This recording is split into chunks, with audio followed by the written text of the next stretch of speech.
এখন আমি রাজশাহী বোর্ড 2024 সালের প্রশ্ন নিয়ে আলোচনা করব। এখানে উদ্দীপকে লেখা আছে একটি কার্নো ইঞ্জিনের উৎসের তাপমাত্রা 340 ক্যালভিন।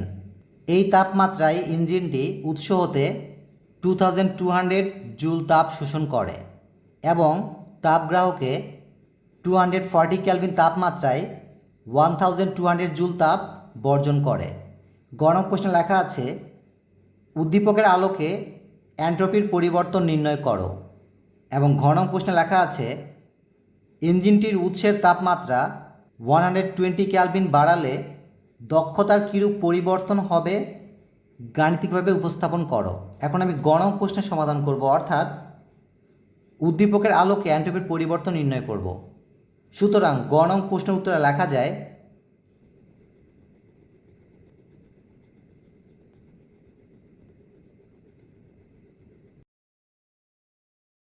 এই চিত্রে একটু খেয়াল করুন। এটি হচ্ছে উদ্দীপকের তথ্য অনুসারে একটি চিত্র, যেখানে এটি হচ্ছে তাপ উৎস এবং উদ্দীপকে তাপ উৎসের তাপমাত্রা দেওয়া আছে 340 ক্যালভিন। কাজেই T1 সমান লেখা যায় 340 ক্যালভিন এবং এই তাপ উৎস হতে ইঞ্জিনটি Q1 পরিমাণ তাপ অর্থাৎ 2200 জুল পরিমাণ তাপ শোষণ করে এবং এই কার্নো ইঞ্জিনটি এই তাপ ব্যবহার করে কৃতকাজ সম্পূর্ণ করে এবং তাপগ্রাহকে অর্থাৎ 240 ক্যালভিন তাপমাত্রায়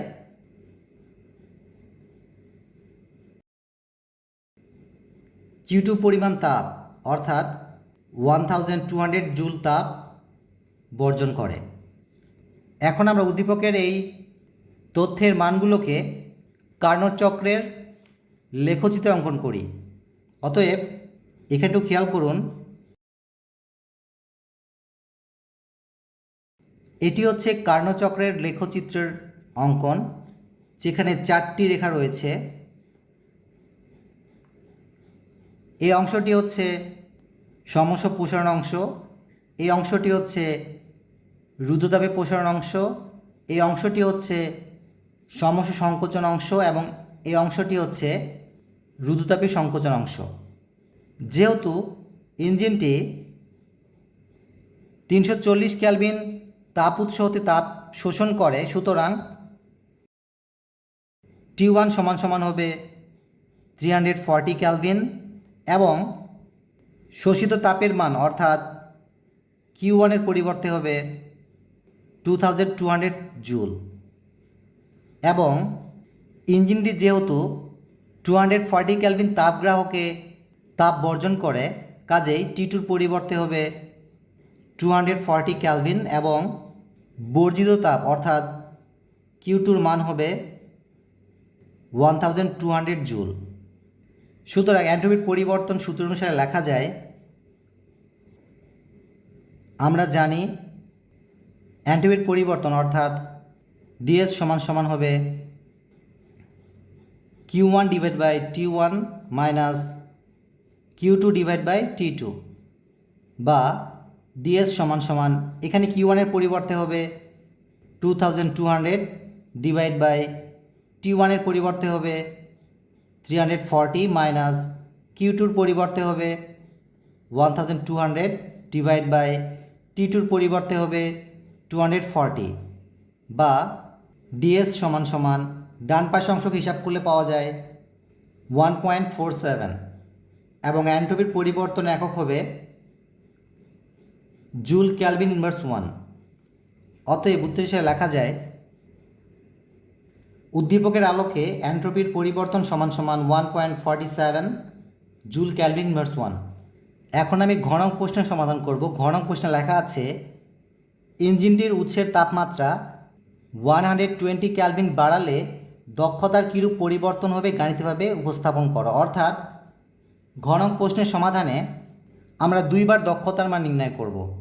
প্রথমবার উৎসের তাপমাত্রা 340 ক্যালভিন এবং তাপগ্রাহকের তাপমাত্রা 240 ক্যালভিন ব্যবহার করে দক্ষতা নির্ণয় করব এবং দ্বিতীয়বার উৎসের তাপমাত্রা 340 থেকে 120 কেলভিন বৃদ্ধি করে এবং তাপগ্রাহকের তাপমাত্রা 240 কেলভিন ব্যবহার করে দক্ষতা নির্ণয় করব। অতএব ঘনক প্রশ্ন উত্তরে লেখা যায় উদ্দীপকের তথ্যের আলোকে ইঞ্জিনের দক্ষতা নির্ণয়।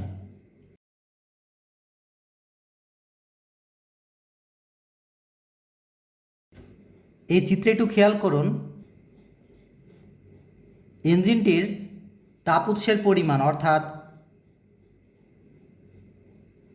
T1 এর মান উদ্দীপকে দেওয়া আছে 340 কেলভিন এবং ইঞ্জিনটির তাপগ্রাহকের পরিমাণ দেওয়া আছে 240 কেলভিন। সুতরাং T2 সমান লেখা যায় 240 কেলভিন। অতএব দক্ষতা নির্ণয়ের সূত্র অনুসারে লেখা যায়, আমরা জানি দক্ষতা অর্থাৎ ইটা সমান 1 minus T2 divide by T1 bracket close multiply 100 পাশে পার্সেন্ট চিহ্ন, বা ইটা সমান 1 মাইনাস এখানে আমরা T2-র পরিবর্তে দিব 240 এবং T1 এর মান দিব 340 ব্র্যাকেট ক্লোজ মাল্টিপ্লাই 100 পাশে পার্সেন্ট চিহ্ন, বা ইটা সমান 29.4%। এখানে একটু খেয়াল করুন, যখন আপনারা এই অংশটি হিসাব করবেন তখন ক্যালকুলেটরে এই পার্সেন্ট চিহ্নটি ব্যবহার করবেন না, কারণ দক্ষতার মানের পাশে সর্বদাই পার্সেন্ট থাকে।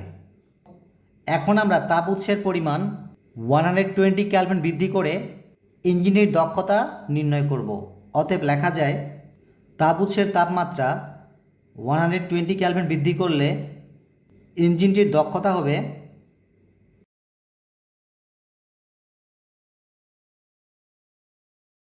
এখানে এই চিত্রটি একটু খেয়াল করুন, এটি হচ্ছে ইঞ্জিন এবং ইঞ্জিনের তাপ উৎসের তাপমাত্রা প্রারম্ভিক অবস্থায় দেওয়া ছিল 340, যা পরবর্তীতে 120 কেলভিন বৃদ্ধি করা হয়েছে। সুতরাং তাপ উৎসের পরিমাণ হবে 340 প্লাস 120, যা হিসাব করলে পাওয়া যায় 460। সুতরাং T1 সমান লেখা যায় 460 কেলভিন এবং তাপগ্রাহকের তাপমাত্রা একই থাকবে, যেহেতু পূর্বে তাপগ্রাহকের তাপমাত্রা ছিল 240 কেলভিন, কাজেই এখানে তাপগ্রাহকের তাপমাত্রা অর্থাৎ T2-র মান হবে 240 কেলভিন। সুতরাং দক্ষতা নির্ণয় সূত্র অনুসারে লেখা যায়, আমরা জানি দক্ষতা অর্থাৎ ইটা সমান 1 minus T2 divide by T1 multiply 100 পাশে পার্সেন্ট চিহ্ন, বা ইটা সমান 1 মাইনাস এখানে T2-র পরিবর্তে হবে 240 ডিভাইড বাই T1 এর পরিবর্তে হবে 460 ব্র্যাকেট ক্লোজ মাল্টিপ্লাই 100 পাশে পার্সেন্ট চিহ্ন, বা ইটা সমান ডান পাশ অংশকে হিসাব করলে পাওয়া যায়। এখানে একটু খেয়াল করুন, যখন আমরা এই অংশটি হিসাব করব তখন ক্যালকুলেটরে পার্সেন্ট চিহ্নটি ব্যবহার করব না, কারণ দক্ষতার মানের পাশে পার্সেন্ট থাকে।